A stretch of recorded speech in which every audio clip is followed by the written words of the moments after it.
家好，歡迎嚟到心照啦我係 Daphne，阿傑，我係 Kelly，我係小田。係自動幫唔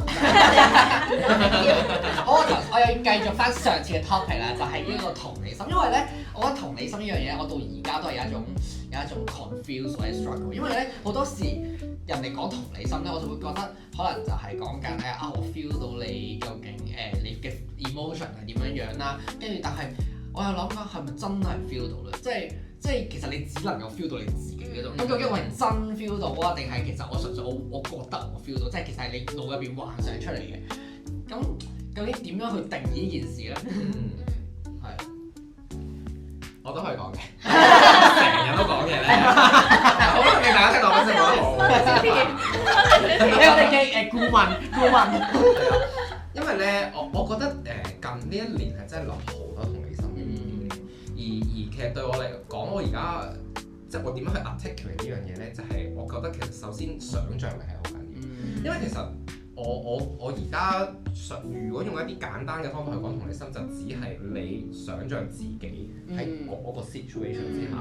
你會有咩感覺？係啦，咁呢樣嘢咧就係我會揾到問題嘅存在，就係因為我想像我自己喺個 situation 啊嘛，咁所以咧我只能夠用我嘅所有嘅背景，我嘅 personality 嚟去想像咯，即係因為我唔會知道人哋嘅背景、人哋嘅 personality 係點噶嘛，咁我想像嘅位其實對方唔一定係㗎，即係例如咧有一個位咧就係咧人哋成日都覺得我濕疹好慘啦，濕疹好辛苦啦，跟住就話你真係好辛苦啊點，跟住我覺得冇，即係可能佢覺得好同理我，但係咁樣咯。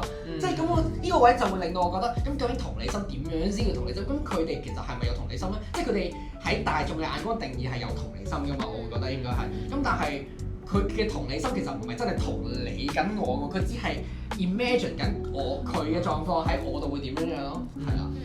因為咧，我覺得我覺得你講得好好嘅啫，因為佢一定有個限制，就係因為我永遠不是你，係啊，而我永遠我想像出嚟嘅嗰一紮嘢，永遠 replace 唔到你真實嘅經驗。但我覺得真正嘅同理心其實係要明白呢一點，即係你明唔明我嘅意思？就係話我想像我係你啊，即係譬如話我都可能想像到一啲困擾嘅，即係一定係有啲困擾嘅，或者可能有時可能天氣轉會特別嚴重咁樣，但係。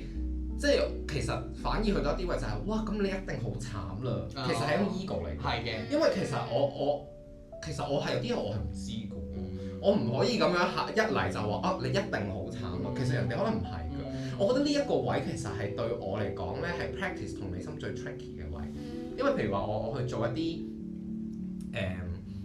即係我譬如話我做 art 㗎嘛，做表演藝術，咁有一啲作品咁可能佢係講緊一啲可能 disabled 嘅 body 咁樣，咁即係而家好多討論就係其實我哋用一種所謂一個健全嘅人嘅眼光去睇佢哋 disabled body 咧，我哋好 specific 㗎，但其實可能佢哋有好多佢哋做到佢哋 specialty， 我哋係直頭就直接 ignore 咗，就覺得你一定好慘啦，你咁嘅狀態咧，你一定咧就冇我哋咁方便，which 我覺得呢種就係一種 ego。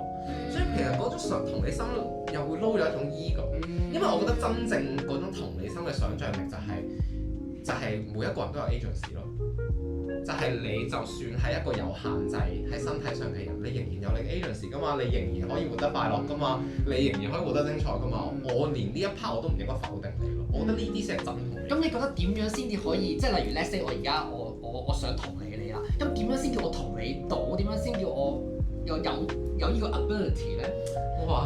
我想講咧，呢個都係我之前同我啲同事有討論過咯，就係因為我哋要去探訪嗰啲老人院帶啲學生咁樣啦，跟住就要教佢哋點樣係同理心咁樣啦，跟住我哋都係有一個好大嘅 debate，直情係我個同事係覺得係你要知道佢哋嘅 needs， 超級清楚知道，而且 correspond 即係有一啲 corresponding 嘅 action 幫到佢哋，直接幫到，然後令到佢哋非常開心，咁樣先至叫做有同理心。即係個同理心唔係淨係一個我 feel 到你喎，而係仲要 take my action， 仲要係 specific to 你嘅 needs， 咁樣先叫做有同理心。咁我就話，咁其實有可能咩？咁係做唔到咯。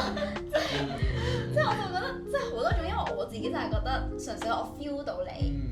我感受到你，可能我估啦，我估你感受係咁，我就已經當係㗎啦，咁樣就已經係同理心啦。但如果咁樣嘅話，就係同理心，個個都有同理心。我覺得咧就係我對我嚟講就係反而我當係呢樣嘢就有問題，即係我反反而就係我，譬如話我嗰個，我覺得真正即係對我嚟講啦，真正嘅同理心就係我想像完一紮嘢之後，我保留呢一紮嘢唔準確嘅可能性。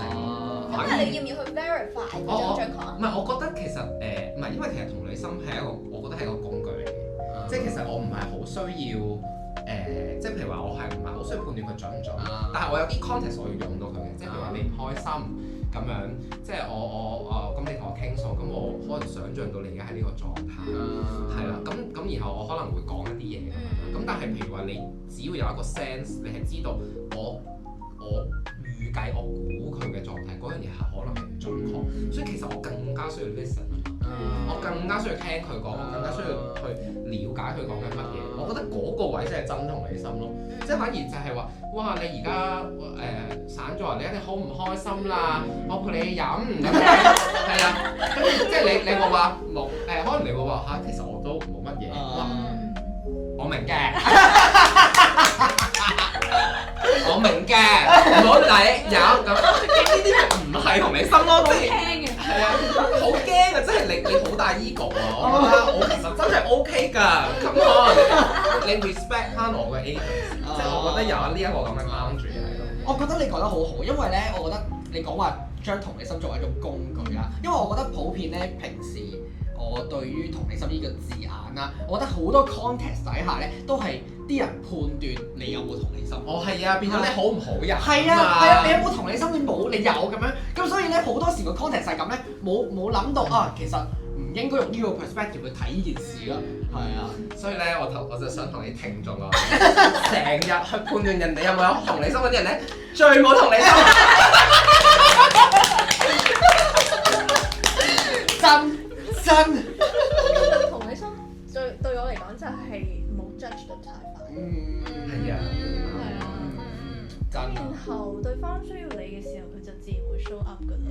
咁呢個時候你就俾空間佢聽咯，然後聽佢講嘢咯。係啊，即係如果係 apply to 身邊嘅人嘅話，係啊。我覺得呢一個 articulation 都好精準，就係你個 judgment 冇咁快，即係一定會有㗎嘛。但係你咪即係有時你個 judgment 你自己 feel 到出嚟嘅時候就話等陣先冷靜啲，即係呢個係你嘅 judgment，佢唔一定真。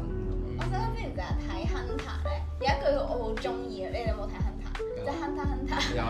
係，即係佢就係話，即係嗰個主角咧叫小剛啦，佢就係話，佢就係唔係所有嘢都即刻 judge 咯，佢只係帶住一個好奇嘅心去睇呢個世界。之後我就覺得係啱咯，就係你所有嘢你都好奇，所有嘢你都冇覺得係啱同錯，用呢個心態去切入所有嘢嘅話，咁其實就係同理心。係啊，所以我覺得同理心，即係你從呢個 perspective 講咧，我就覺得其實佢都俾到好多 knowledge 我。即係點解我咁講咧？即係譬如話我睇，即係我做 art 咁樣，咁我都會睇好多唔同嘅藝術作品咁樣。跟住譬如話有一啲 work 咧，即係去到當代藝術，其實可能真係嗰啲咩空氣雕塑嗰啲，即係佢雕個空氣咁樣，即係都變咗一個 meme 啦。佢雕個空氣，然後嗰個空氣好貴咁樣賣出嚟。咁譬如話有啲人就會，即係你如果冇嗰個想像力。嗱，其實都係同理心啦，但係我先用想像呢個字。你冇呢個想像力嘅話，你咪會覺得人㗎咯呢啲嘢，做乜？即係嗰隻招咁樣咯。係啦，嗰隻招。但係咧，我覺得嗰個好奇、想像力、同理心嗰個位就係，你會好想知點解有啲人會覺得嗰樣有價值咧？因為你睇唔到啊嘛。跟住你嗰陣時，你咪會開始去諗，咦？唔係，應該係嗰個同理心就出現咗於。唔係大家都係人嚟㗎嘛，我諗到嘅嘢佢冇理由諗唔到㗎，係咪先？我成日都咁諗㗎，即係有啲人你覺得佢做啲嘢好膠咁樣，但佢都係一個人嚟㗎嘛，佢做嗰樣應該有啲原因嘅。咁我覺得都係一種同理心。然後呢個好奇呢個同理心就開始去諗。咁譬如話講到好 specific 嗰個藝術嗰啲好似招咁樣，咁你就開始 research 下啦。即係點解會咁嘅咧？跟住原來個 artist 做好多黐線嘅嘢嘅。咁原來有啲嘢叫 conceptual art 嘅。原來嗰個藝術市場個運作係點？即係我覺得你就其實就獲得咗好多 perspective。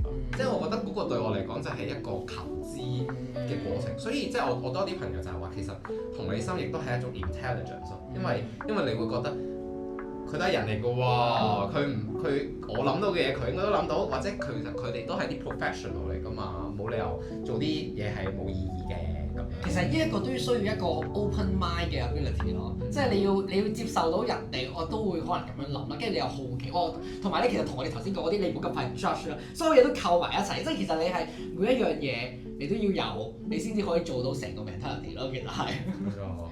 所以我覺得今呢一年諗得多同理心呢樣嘢，我覺得呢樣嘢都真係有超能力嚟，因為佢好似即係其實佢化解咗好多我嘅執念啊，或者我對於我覺得我穿透咗好多唔同人嘅 realities， 呢樣嘢其實令我行少咗好多冤枉路，即係對人嘅批判啊，對人嘅恨意怨恨啊，中意唔中意啊嗰啲嘢，其實你嗰個同理心就好似真係好似即係一個可以穿透呢啲嘢嘅能力嘅嗰種感覺咁樣。